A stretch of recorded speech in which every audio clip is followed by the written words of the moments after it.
Spoiler alert, Facebook is not the best place to sell your stuff. I know. You're thinking, okay, but where else is there? Clubhouse? Maybe, only if you have an Apple product, though. If you are, like me, a dedicated Android lover, you're out of luck. Maybe you're thinking, okay, but YouTube is really about education, and I don't know where else to go. So I have your answers for you, okay? Stick around. Let's talk about this in depth today, shall we? Just a little bit in depth. So you are likely here because you are struggling to figure out how to monetize yourself. And I'm getting clouds today, so I apologize. The lighting might go a little wonky on occasion. However, you are probably here because you are finding that your engagement, your reach, your method of growing your audience and figuring out how to sell your thing is not necessarily working in your best interests. You are probably on Facebook a lot because that is where everyone is told to go to find clients. And I'm here to tell you that while Facebook is fantastic for making that personal connection with people, it's not fantastic for actually selling them. And here's why. And we're going to go through all the social medias, but let's start with Facebook. So Facebook's biggest Achilles heel when it comes to you selling people on that platform is that people are not on that platform to learn things. They are not on that platform to find problems to their solutions. People go on Facebook to kill time, to network, and to meet other people. That's it. And to catch up with people that they already know. That's it. That's really the big reason why people go on Facebook.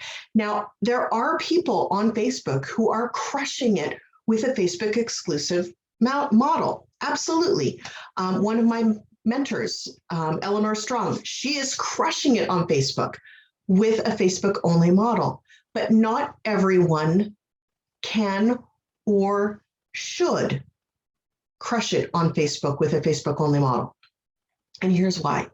A Facebook only model requires you to have very strong writing skills, very strong copywriting skills, because you have to be able to incentivize and entice people to follow you, to ask you questions on a platform that they're not particularly inclined to ask you questions about. And it encourages, you have to be able to encourage people to leave the platform when that's not really their goal when it comes to Facebook. Their goal when it comes to Facebook is to go there, surf until they're ready to do something else. Now, next up is YouTube. Fantastic platform. It is a great place for educating people. Hello, I'm educating you right now. It's a great place for entertaining people. I hope I'm entertaining. Maybe I'm not entertaining.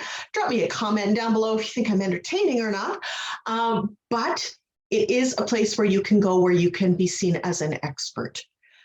You can be exposed to a big audience. Facebook, it's hard to do searches. YouTube is very much like Google. It's really easy to search the platform and get your answers. I like to say in my business world, in my life, I go to the University of Google and the College of YouTube when I need an answer to a problem. Those are my two big things, which leads me naturally to my next platform, which is Google.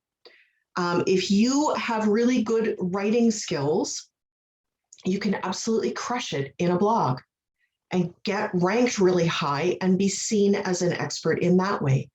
And both YouTube and Google are really great for kind of creating a community, but also really positioning you as an expert. Do I think you should do both? Not necessarily. One or the other can work really well. but they can work. You should be doing one or the other, though. You should have either a blog or something on YouTube where people can search your content and see that you are an expert and learn to trust you a little bit, just a little bit. Next, we come to things like Clubhouse and Instagram.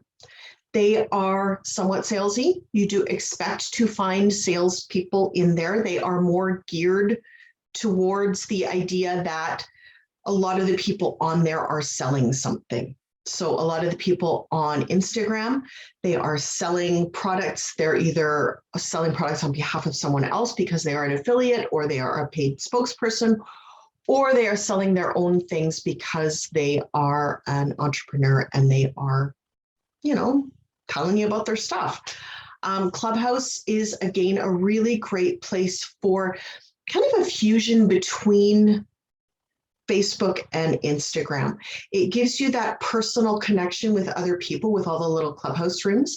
And it also allows you to create that sales environment where you're talking about your thing. You are selling them on why they need it, which can be really, really great.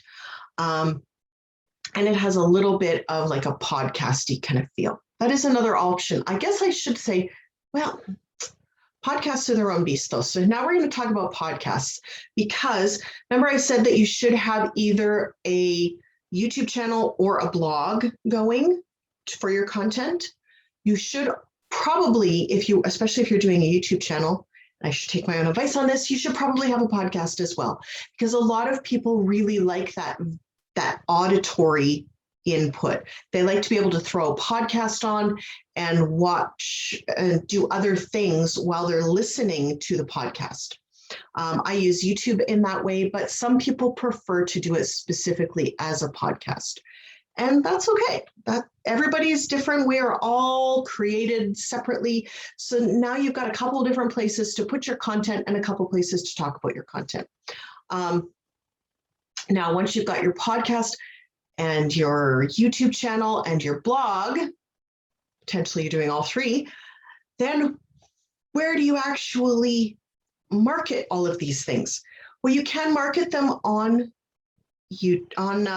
Facebook, yes, and you can market them on Instagram, yes, but the people that are on those platforms, they don't necessarily want to go to another platform. So where could you actually market those and get some good results? Pinterest. I'm going to come back to that one, but Pinterest, Quora, and Reddit. Quora and Reddit are great for, and you can use your content as answers to questions. You can simply post your content. You can do a lot of different things on Quora and Reddit that are a little more difficult in Instagram and on Facebook in terms of getting people over to your content. Also, Clubhouse is a fantastic way to get your content noticed, because you can be answering people's questions and pointing them over to your content that answers that question, okay? Now, I mentioned Pinterest.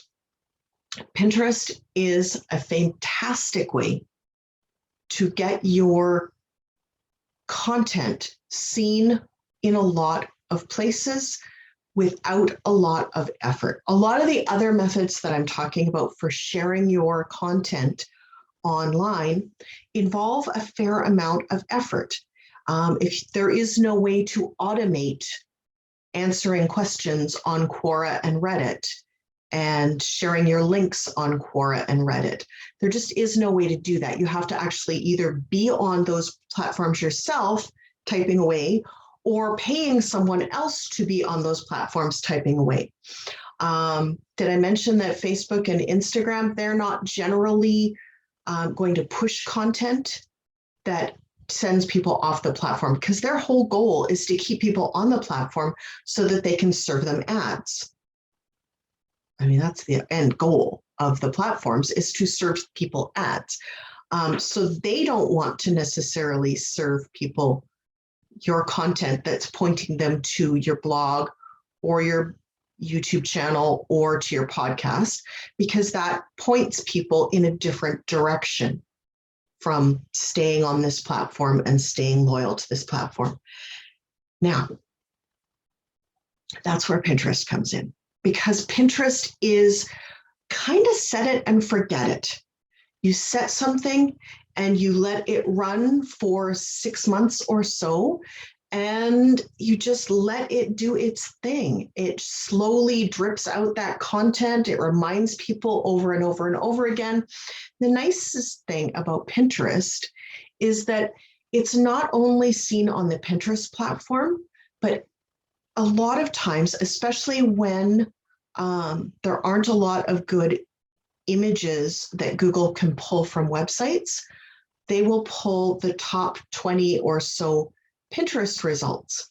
So you can be seen on Google as well as on Pinterest simply by using a Pinterest strategy that generally, there have been some changes to the algorithm lately, and now I would say it takes about an hour and a half to 2 hours a month if you're doing one piece of content a week.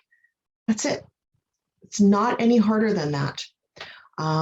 And that includes creating the pins, because you're using a template for your pins, plugging and playing all the pieces that go into those pins, and then plugging and playing the actual posting of the pins into Tailwind, so that Tailwind then will take care of posting them at the optimal times, and you don't have to think about it again for a month or maybe longer.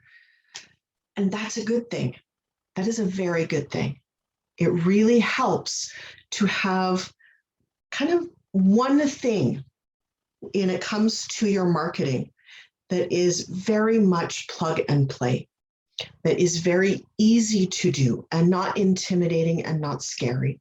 And that, my friends, is Pinterest. So if that sounds interesting, hit me a hell yes down below. I would love, hit that like button and subscribe and share the sugar out of this video if you found this helpful. Otherwise, we'll talk to you later. Bye.